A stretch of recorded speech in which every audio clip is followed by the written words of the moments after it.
नमस्कार दोस्तों, मैं विक्रम। आप देख रहे हैं रंगीलो झुंझुनू। अभी हमारे साथ मौजूद हैं फतेहपुर विधायक हाकम अली खान साहब। फतेहपुर विधानसभा क्षेत्र है, लोकसभा क्षेत्र में झुंझुनू में शामिल हो जाता है और कांग्रेस से आप विधायक हैं और साथ ही कांग्रेस पार्टी में शायद राजस्थान प्रदेश कांग्रेस कमेटी में भी पद पर आसीन हैं, उपाध्यक्ष के पद पर हैं। चुनाव नज़दीक है और अभी दौड़ धूप जो पूरे कार्यकाल में विकास कार्य हुए हैं उनका लोकार्पण, उद्घाटन, शिलान्यास के कार्यक्रम चल रहे हैं। तो किस तरीके से देखते हैं पूरे 5 साल का जो कार्यकाल है उसमें कौन से वो काम हैं जो मुख्यतः आप अब जनता को अर्पण कर रहे हैं फतेहपुर को करके, और वो कौन से वो काम हैं जो बाकी रह गए और आप देखते हैं कि अगर वो भी पूरे होते? सबसे पहले मैं आपका धन्यवाद करता हूँ। रंगीलो झुंझुनू न्यूज़ जो चैनल है उसका भी, आप सबका जी और सभी दर्शकों का धन्यवाद करता हूँ जी कि आपने पूछा कि जो 5 साल का कार्यकाल। जी सबसे पहले मैं मुख्यमंत्री जी के सामने एक मांग रखी, 3-4 मुद्दे मैंने रखे कि मैं जिन मुद्दों पे चुनाव जीत के आया हूँ फतेहपुर से, जी वो मुद्दे हैं। सबसे पहला मेरा मुद्दा है सरकारी महाविद्यालय खोलना। जी दूसरा मेरा मुद्दा है फतेहपुर की जनता को, हमारे ये जो पास में छतरिया बस स्टैंड है यहाँ पानी भरता है उससे निजात दिलाना। तीसरा जो मुद्दा है वो माननीय मुख्यमंत्री जी का 2013 में शिलान्यास किया हुआ था, जो नहर का मीठा पानी था उसका मानासी के अंदर लक्ष्मणगढ़ और फतेहपुर दोनों का शिलान्यास किया था। तीसरा मुद्दा ये था। इन 3 मुद्दों पर मैंने चुनाव लड़ा था। 3 मुद्दे लेकर मैं मुख्यमंत्री के पास गया और मुख्यमंत्री ने कहा कि आप स्वस्थ रहो, एक एक करके आपके सारे काम कर दिए जाएंगे। मैंने मुख्यमंत्री जी को घोषणा पत्र याद दिलाया कि माननीय मुख्यमंत्री जी अपने घोषणा पत्र में ये है कि हर उपखंड पर एक महाविद्यालय खोलेंगे, क्योंकि मुख्यमंत्री जी ने मुझे कहा कि तेरे विधानसभा क्षेत्र में रामगढ़ में महाविद्यालय है, सरकारी महाविद्यालय, इसलिए एक विधानसभा में एक ही खोल सकते हैं। मैंने कहा उपखंड का अपने घोषणा पत्र में, और मेरे विधानसभा क्षेत्र में उपखंड 2 हैं, रामगढ़ और फतेहपुर। रामगढ़ में मैं मानता हूँ सरकारी महाविद्यालय बहुत पुराना है और फतेहपुर में नहीं है, युवाओं की मांग थी और मैंने विधानसभा में भी ये मुद्दा उठाया था। विधानसभा में मैंने मुद्दा उठाया कि हमारे पूर्व मुख्यमंत्री वसुंधरा राजे जी अपनी यात्रा के अंदर जब फतेहपुर गई तो फतेहपुर के युवा जो वहाँ गए उनके पास मांग करने के लिए कि हमें अगर आप महाविद्यालय की घोषणा करो कि आपकी सरकार बनती है तो आप महाविद्यालय खोलोगी फतेहपुर में, तो युवाओं को वहाँ से पुलिस द्वारा लठ मार करके भगाया गया और वसुंधरा जी का ये कहना था कि पहले आप यहाँ से बीजेपी का एमएलए जिताओ, उसके बाद देखेंगे। अच्छा, शिक्षा के लिए जो युवा मांग कर रहे थे तो उनको बदले में लाठियाँ मिली। वो बात मुझे याद थी, युवाओं ने मुझे बताया भी था कि कहीं ऐसा नहीं होगा आप भी जीतने के बाद हमें लाठियाँ पड़ेगी। मैंने ऐसे यूँ का यूँ विधानसभा में उठाया, यूँ का यूँ मुख्यमंत्री जी के सामने रखा और मुख्यमंत्री जी ने उस बात पर संज्ञान लिया और संज्ञान लेकर के दूसरा जो बजट पेश किया हमारी सरकार ने, उसके अंदर यहाँ सरकारी महाविद्यालय की घोषणा की। अब दूसरा जो मुद्दा है वो मीठे पानी का है। जो सरकारी हॉस्पिटल है उसमें पेशेंट ज़्यादा है, क्षेत्र बहुत बड़ा है, शहर बहुत बड़ा है और हॉस्पिटल छोटा है, तो क्यों नहीं इस हॉस्पिटल को भी अपग्रेड किया जाए, इस हॉस्पिटल को उप जिला अस्पताल में क्रमोन्नत किया जाए। और मुख्यमंत्री ने मेरी बात को सुना तो उन्होंने हॉस्पिटल को अपग्रेड किया और एक मैंने मांग रखी कि मुख्यमंत्री जी ने मांग रखी कि अगर कन्या महाविद्यालय अगर एक और खोल दिया जाए तो मेरे क्षेत्र की बच्चियाँ बालिकाएँ वो भी कॉलेज पढ़ लें। और उन्होंने वो बात सुनी और बजट में आज दूसरे साल में फिर घोषणा कर दी, जो तीसरा बजट आया कि भी ठीक है फतेहपुर में सरकारी कन्या महाविद्यालय भी खोल दिया जाएगा और वो खोल दिया गया। दोनों महाविद्यालय संचालित हैं। उप जिला अस्पताल की मैंने मांग रखी थी कि बहुत सारे पेशेंट हैं चिकित्सा के क्षेत्र में, फतेहपुर की जो हॉस्पिटल है वो बहुत छोटी है, बहुत पुरानी हॉस्पिटल है सरकारी।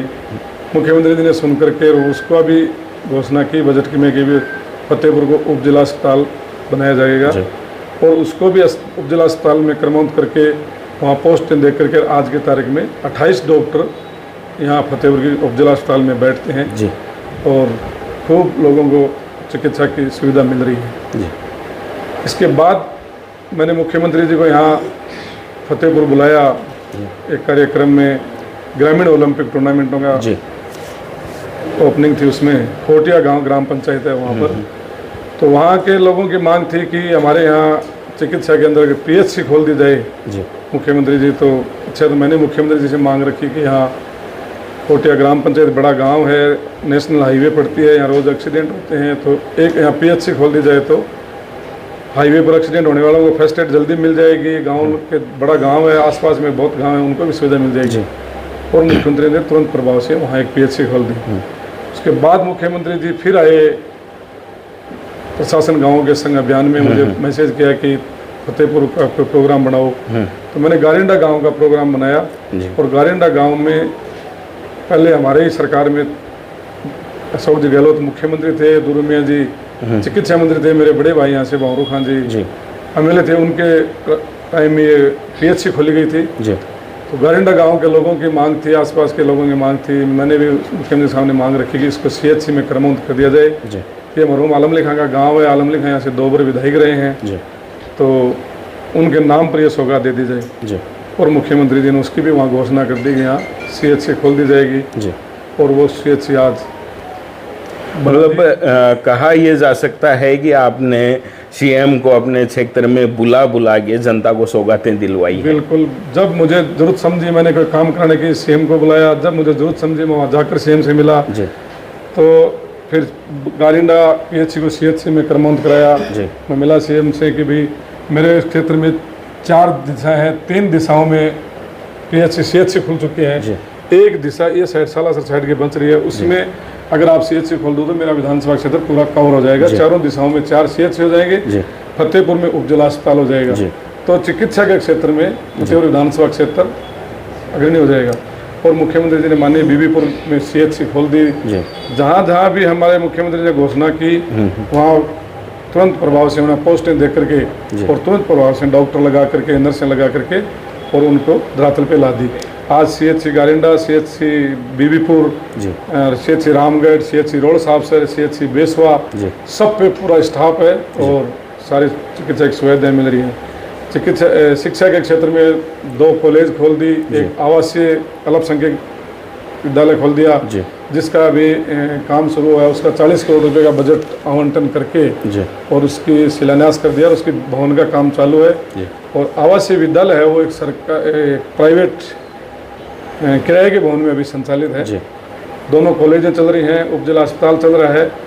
और गारिंडा, बीबीपुर, इन सीएचसी के भवनों की कमी थी तो उनका भी बजट 5.5 करोड़ रुपये आवंटन हो चुका है। अभी जल्द हम उस गारिंडा का शिलान्यास कर दिया, बीबीपुर का शिलान्यास अभी जल्द कर देंगे।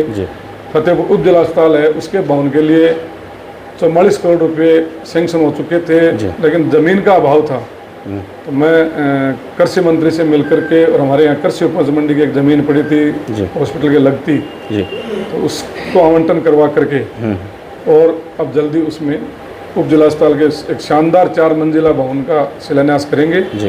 और मैं समझा जहाँ तक आने वाले 1.5-2 साल के अंदर फतेहपुर में चिकित्सा में वो सुविधाएं दे दी जाएंगी कि सीकर न जाना पड़े, चूरू न जाना पड़े, जयपुर तक की सुविधा कोशिश ये करेंगे कि हम फतेहपुर में सुविधाएं हो चिकित्सा की। कहा यह जा सकता है कि शिक्षा, चिकित्सा और पेयजल की सुविधा के लिए आपने क्षेत्र में काफ़ी काम किया है, तो क्या आपकी नज़र में इन क्षेत्रों में ही वो काम भी बाकी हैं जो आप चाहते थे लेकिन नहीं हो पाए?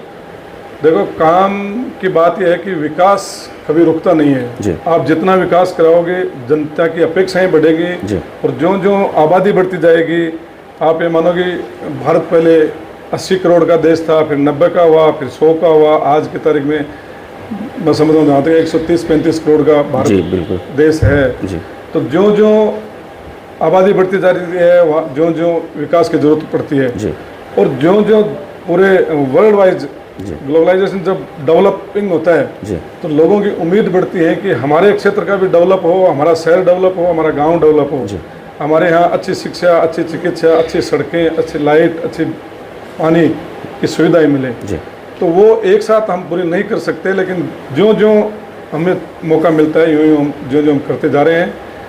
पानी की मैं बात कहूँ तो, सड़कों की बात कहूँ तो आपको बताऊँ कि पिछले जो सरकार गई है पूर्ववर्ती सरकार, उसमें मेरे कभी साथी ने RTI लगाया था PhD डिपार्टमेंट में कि 2013 से 2018 5 साल में पीएचडी के द्वारा कितने ट्यूबवेल खोदे गए सरकारी, जी तो जवाब आया कि 17 ट्यूबवेल खोदे गए थे जी 5 साल के अंदर।